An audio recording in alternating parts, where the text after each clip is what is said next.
Olá pessoal, começa agora mais uma videoaula do nosso canal Aprenda a Língua Portuguesa. Em primeiro lugar, inscreva-se no nosso canal para não perder nenhuma das nossas próximas videoaulas.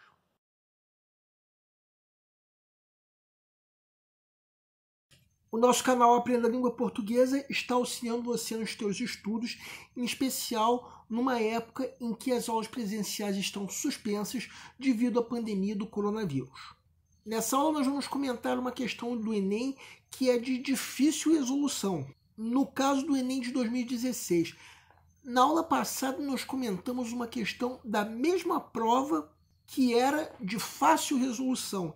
E naquela aula nós comentamos uma outra coisa também, que naquela questão a grande vantagem é do candidato que sacar primeiro o gabarito, porque esse candidato vai ter mais tempo para resolver questões mais difíceis, como essa que nós vamos comentar agora.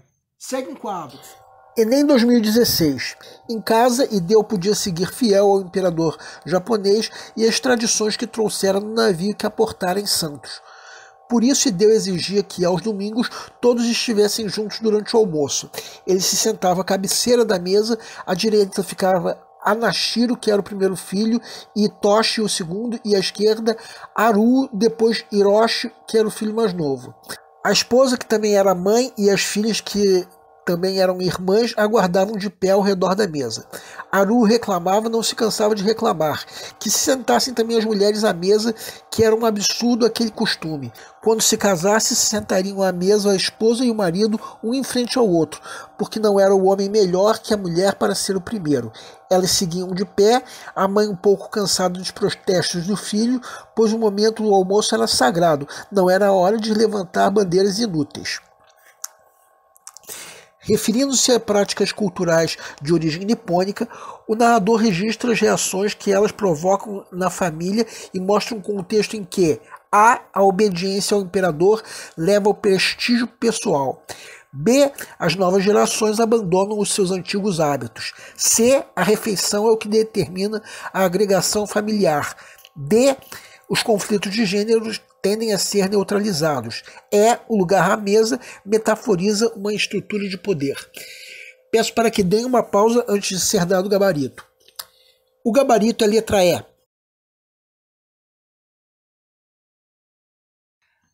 Agora vamos entender o porquê do gabarito, bem como qual deve ser o teu procedimento perante uma questão como essa.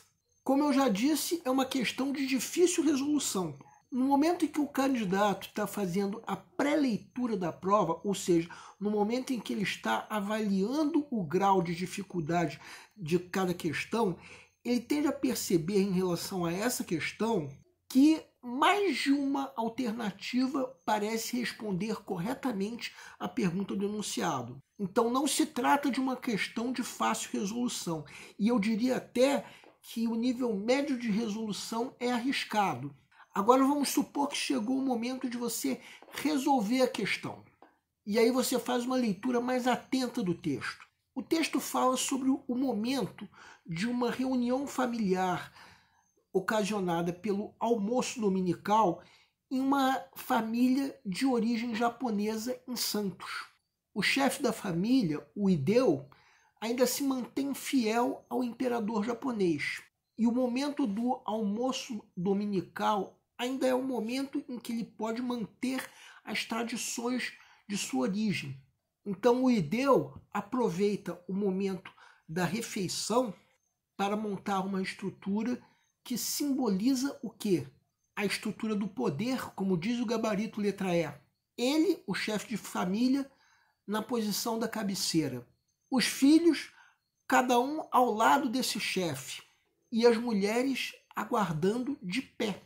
Ou seja, as mulheres só se sentariam à mesa depois que cada um dos homens já estivesse sentado.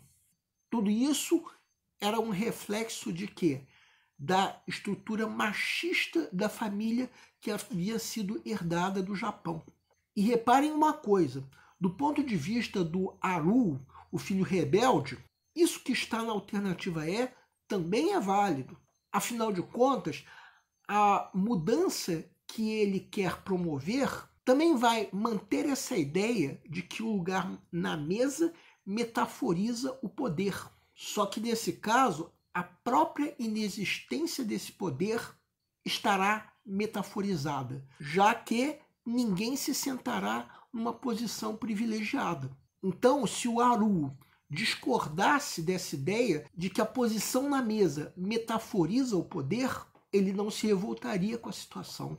As alternativas A e B cometem o erro da extrapolação, que é a geração de ideias que estão ausentes no texto. E as alternativas C e D cometem o erro da contradição, que é a geração de ideias que estão em desacordo com o texto. Eu diria que a letra C é uma das grandes armadilhas dessa questão.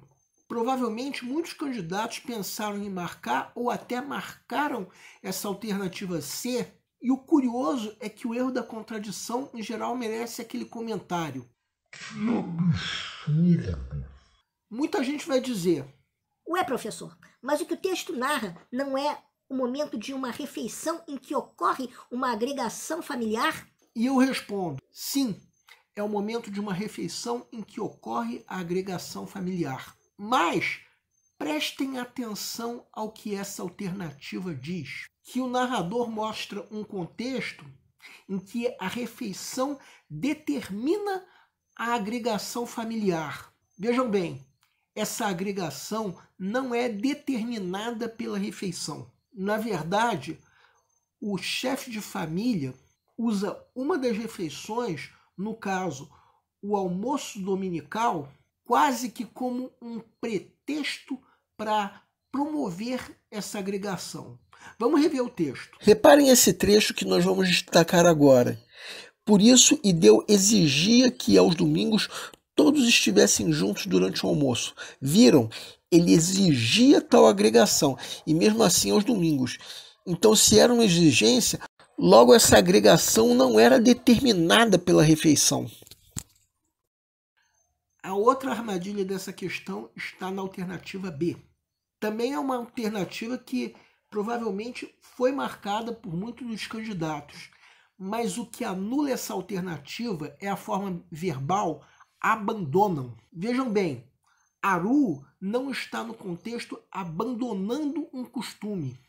O que ele está fazendo é reclamando e dizendo como será no futuro, quando ele for chefe de família. Mas, nesse trecho, pelo menos, ainda não houve nenhum abandono de costumes. Até agora nós estávamos comentando as duas grandes armadilhas dessa questão. Só que as outras duas alternativas são facilmente descartáveis. A alternativa A, por exemplo, em momento nenhum está dito que o fato do Ideu se submeter ao imperador japonês é que lhe dá prestígio. A alternativa D, aí então nós podemos dizer que é absurda. Dizer que é um contexto em que os conflitos de gênero tendem a ser neutralizados? Não. Pelo contrário, Aru reclama, mas não chega a neutralizar o conflito de gênero. A própria mãe está discordando dessa atitude. Bem, essa é uma questão que exige realmente uma leitura bem atenta.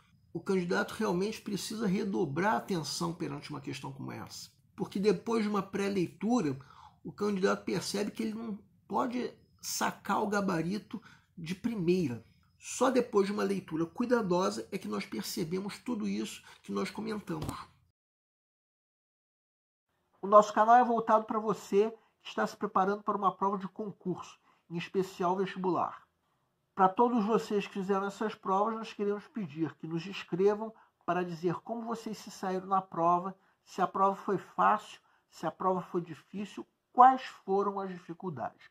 Conforme for, nós faremos os devidos comentários numa próxima aula. E para todos vocês, nós desejamos boa sorte. Se você está gostando das nossas videoaulas, marca um gostei. Se não está gostando, marca um não gostei. Em ambos os casos, façam os devidos comentários para que nós possamos saber onde nós estamos errando. O nosso canal busca maneiras divertidas de fazer com você a tua prova de concurso, em especial vestibular. Qualquer dúvida que você tenha, pode nos escrever, seja através da nossa fanpage do Facebook, seja através do nosso e-mail. Aliás, você pode nos escrever para fazer qualquer comentário elogio, crítica ou até reclamação sobre as nossas videoaulas. Isso porque a missão do Aprenda a Língua Portuguesa é melhorar cada vez mais. E para isso nós contamos com a tua ajuda. E nós agradecemos a todos vocês que estão assistindo nossas videoaulas. Em especial, nós agradecemos a todos vocês que estão compartilhando nossas videoaulas com outras pessoas. Muito obrigado porque você está ajudando o nosso canal a ser feito. Muito obrigado e aguardem nossa próxima aula.